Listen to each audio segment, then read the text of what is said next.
Moi, c'est Alexandra Pinault. Je suis éducatrice spécialisée intervenante en zoothérapie. Je suis native de Rimouski et là, je suis basée dans le Kamouraska en ce moment. J'ai commencé mon cégep en Orilette, langage médiatique. Et en 2012, la grève étudiante a frappé. Et moi, j'étais dans une période où je devais ramasser des sous et tout ça. Donc, j'ai dû mettre fin à mes études à ce moment-là dans lesquelles je me dirigeais. Et pendant cette sabbatique-là, j'ai adopté un chien qui est Julia, qui est encore mon partenaire aujourd'hui. Et en adoptant Julia, de sa personnalité, j'ai voulu travailler avec elle. La zoothérapie, il faut comprendre que c'est une approche, c'est une modalité d'intervention. Donc, c'est une manière d'intervenir auprès des gens. Des fois, on se rajoute à un traitement qui a déjà lieu, que ce soit quelqu'un qui suit une thérapie là, avec un psychologue et qui a des troubles, on pourrait s'intégrer à cette équipe-là. On pourrait s'intégrer à une équipe d'ergothérapeutes, par exemple, qui ont des exercices à faire avec un enfant. On pourrait venir créer un pilier d'action avec l'animal. On pourrait vraiment être complémentaire à ça. Ou encore, on fait partie d'une triade. Il faut vraiment comprendre que la zoothérapie, c'est une triade d'intervention. Donc, ça prend le client, ça prend l'animal qui est éduqué, qui est sélectionné, et ça prend l'intervenant qui est diplômé et formé. Donc, si on perd une de ces choses-là de la triade, ça n'est plus considéré comme de la zoothérapie. Harry, ça fait, mon Dieu, 2 fois déjà qu'il vient la traverser. Il a visité le cégep.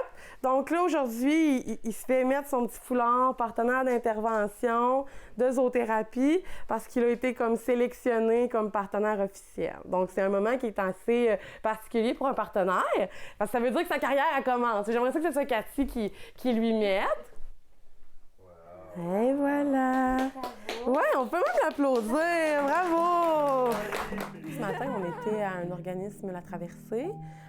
C'est à la Pocatière, puis c'est un organisme en santé mentale. Donc, c'est un organisme qui accueille des membres qui ont un trouble de santé mentale pour les appuyer, les accueillir. On propose des activités, que ce soit des activités de sensibilisation, prévention, intervention, ou simplement pour briser l'isolement.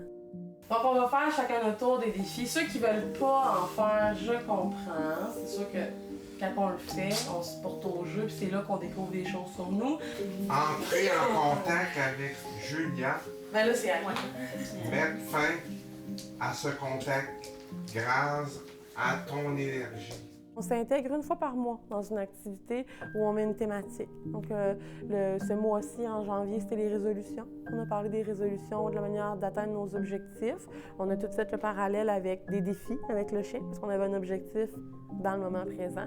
On faisait le parallèle avec un objectif à long terme. Donc, c'est ça qu'on a fait en janvier. Là, en février, ce qui s'en vient, c'est l'amour de soi, le bien-être. Le mois d'avant, c'était le filet de sécurité. Donc, on met des thématiques comme ça qui viennent plus chercher les gens là, qui ont des problématiques en santé mentale à la traversée. On se rappelle que si on a des pensées négatives tout le temps, ça fonctionne pas. Fait que j'imagine que dans ta tête, tu avais quand même des pensées qui étaient positives, où on va l'avoir, il est capable, puis il y avait du doute. J'adore les animaux, fait que pouvoir flatter un chien, puis en plus qu'ils peuvent m'aider à avoir une meilleure confiance en moi, puis apprendre aussi comment bien élever son chien aussi. Parce que comme ça, je sais quoi faire, puis le bien-être de l'animal aussi, c'est important. Le chien peut nous emmener des affaires pour se calmer, puis comment bien vivre. J'ai souvent de la difficulté avec dire le non, dire non aux autres, mais j'ai pas le choix de le faire avec les animaux. Donc ça m'apprend aussi à mettre mes limites. C'est vraiment le fun, c'est vraiment plaisant, puis ça nous porte à la réflexion aussi. Je suis plus calme, plus confiance à mes moyens. Félicitations, puis c'est correct. C'est ce qu'il a fait, c'était ça. Là. On peut pas lui demander plus, on peut pas lui demander de fermer les yeux. Là. On le sait que l'animal dégage du bien-être, dégage de l'apaisement et de la détente. C'est une source d'amour inconditionnel. Donc ça, c'est notre plancher en zoothérapie. On n'enlève pas ça. Là. Le chien à la maison aussi nous fait du bien, c'est notre plancher. Et on met des fondations d'intervention là-dessus et on bâtit sur ce bien-être-là et cette détente-là là, que ça l'amène déjà. Le chien est plus visuel. Avez-vous vu? J'y ai juste montré. Il faut comprendre que l'animal a un besoin de stimulation. Donc moi, c'est important que je fasse de la zoothérapie dans la journée ou pas.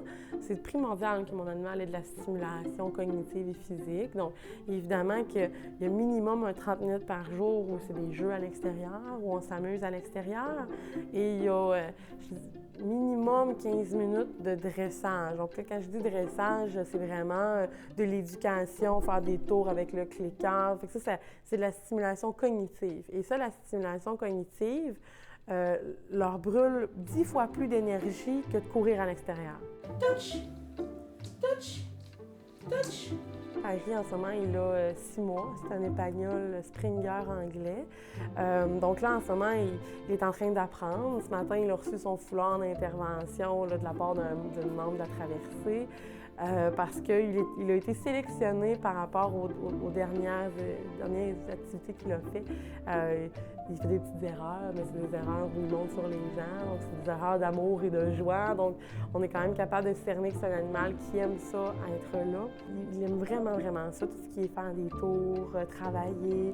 C'est une race de chien de chasse. Donc, évidemment, qu'il ne sera pas dressé à la chasse. Il va être dressé et éduqué pour la zoothérapie. Mais ça reste que c'est des chiens qui sont très travaillants. Donc, lui, travailler avec la personne, atteindre des objectifs ensemble, les écouter carrément, essayer de répondre à leurs attentes, là, c'est vraiment, je pense que c'est ce qu'il aime, Larry. C'est impressionnant, hein? Là, il a appris « Salut! » Salut! C'est un chien qui est très, très, très intelligent. Ça lui prend 3 sessions pour comprendre. Bien, en zoothérapie, il y a le volet sélection de l'animal, là, qui est très, très important. L'animal, il est sélectionné selon le contexte et selon l'apprentissage qu'on veut faire à la personne. Donc, c'est sûr que de base, là, le chien, c'est comme, je dirais, le partenaire idéal en zoothérapie parce que c'est un caméléon. Il est très adaptatif. On lui demande de s'exciter, il va s'exciter. On lui demande de se calmer, il va se calmer. Donc, c'est un animal qui est capable de varier son énergie et sa participation. Le chien est un pilier à l'action. Ça motive les gens à participer. Ça les booste à faire l'activité. Tandis que d'autres animaux pourraient faire l'inverse, pourraient venir apaiser, puis vraiment calmer les gens. Le chien aussi, mais lui peut faire autre chose, tandis que je pense au lapin, je pense au chat, bien, ça prend beaucoup de calme pour que ces animaux-là soient bien aussi. C'est aussi pour leur bien-être à eux, hein. Donc, tu sais, le chat, bien, ça prend un environnement qui est fermé, des gens qui sont très, très calmes, pas beaucoup de changements, parce que c'est un animal qui est très connecté à son environnement plus qu'à son maître, tandis que le chien, c'est l'inverse. Donc, c'est vraiment tout ça, quand on vient sélectionner l'animal, il faut vraiment penser à tout ça.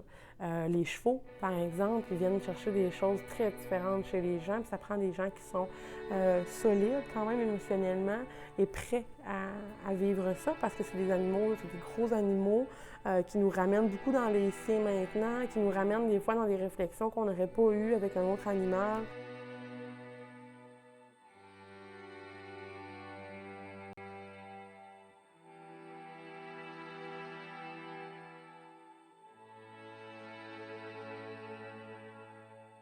Il y a une très grande différence entre l'équithérapie et la zoothérapie. L'équithérapie, c'est l'équitation thérapeutique.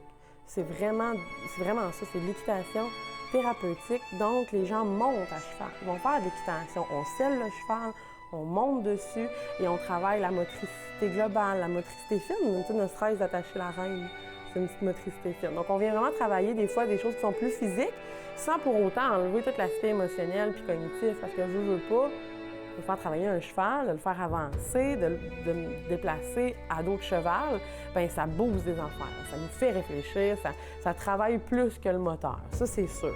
Mais la zoothérapie avec les chevaux, on est dans le relationnel avec le cheval. Donc on reste au sol, ça peut être en troupeau. Moi, je fais beaucoup de pleine conscience avec le cheval. Je travaille beaucoup avec des gens qui sont neurotypiques, donc qui n'ont pas nécessairement des diagnostics importants. Je pense aux troubles de l'autisme, à la déficience intellectuelle. Oui, je pourrais travailler avec eux, mais moi, je suis beaucoup plus dans le développement de soi avec le cheval. Donc, travailler des points. Qu'est-ce que tu devrais travailler chez toi? Bien, on va aller explorer ça avec le cheval, puis le cheval va venir nous faire travailler ce point-là qu'on voulait explorer en dedans de nous. Puis, Comme je disais, c'est vraiment le principe de la relation qui est importante en zoothérapie avec les chevaux. Tu sais, on va développer notre leadership. Il y a une activité que j'ai en tête, que c'est de se faire suivre par un cheval qui est en liberté. Donc, le cheval, il n'est pas attaché, il est en pure liberté. Et moi, avec mon énergie, ce que je dégage, mon leadership, je dois me faire suivre. Donc, juste ça, c'est pas comme se faire suivre par un chien. C'est une bête de 1600 livres là, qui accepte de me suivre gentiment et en me respectant. Fait que ça réveille des choses, mettre ses limites, parler des relations saines, parler de la confiance, de l'affirmation de soi, le leadership positif. Donc ça, c'est des choses qui sont vraiment intéressantes à travailler avec les chevaux, là, mais c'est très différent de l'équithérapie où ce qu'on monte. C'est de la faire reculer. Puis ça, en plus, là, au niveau de l'intervention, au niveau que tu vas apprendre en éducation spécialisée, ça va t'aider. C'est important, là, que quand on demande quelque chose, on a l'énergie de notre demande. Autant avec les enfants autant avec les enfants, ados, personnes âgées, là. Voilà. Qu'est-ce qui a changé en toi? Une confiance. Mon nom, c'est Maud. Je suis étudiante en technique d'éducation spécialisée. Mon lien avec les chevaux, il change pas mal à toutes les fois que j'y vais. C'est comme une petite pause du quotidien. Ça m'aide à rester dans l'instant présent, puis à comme me libérer un peu de ma vie de tous les jours. La présence d'Alexandra m'apporte comme un petit filet de sécurité. Personnellement, j'ai toujours une petite crainte malgré tout que est-ce que je vais être à la hauteur de réaliser le défi que je m'impose. Puis Alexandra vient comme rassurer, mais tu sais, elle me laisse quand même faire le défi en tant que tel, puis tirer mes conclusions par moi-même.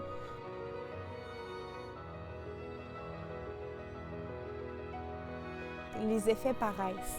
Je vais être plus zen, je vais être plus retour sur moi, genre la tête plus disposée à faire mes activités quotidienne. J'étais vraiment descendue, j'étais super contente. C'était beaucoup d'émotions positives. Je pense que c'est vraiment le travail un petit peu de tout le monde de faire connaître la zoothérapie pour que ça soit clair pour tout le monde qu'est-ce que c'est. Ce n'est pas simplement de flatter un animal. Des fois, les gens, c'est ce qu'ils pensent quand je les questionne. Mais il y a d'autres personnes qui sont très familiers avec la zoothérapie puis qui viennent faire ça en le sachant qu'est-ce que c'est. Parce que eux, la zoothérapie, ils comprennent c'est quoi et ils veulent une intervention en zoothérapie pour eux.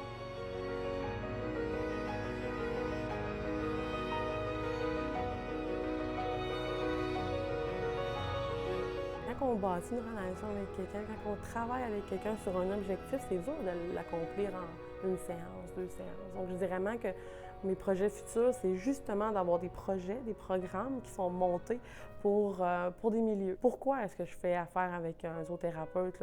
Qu'est-ce que ça l'amène à mes élèves? Donc là, c'est vraiment, je dirais que dans mon futur, c'est là que je suis en train de monter des programmes, des projets là, pour les milieux.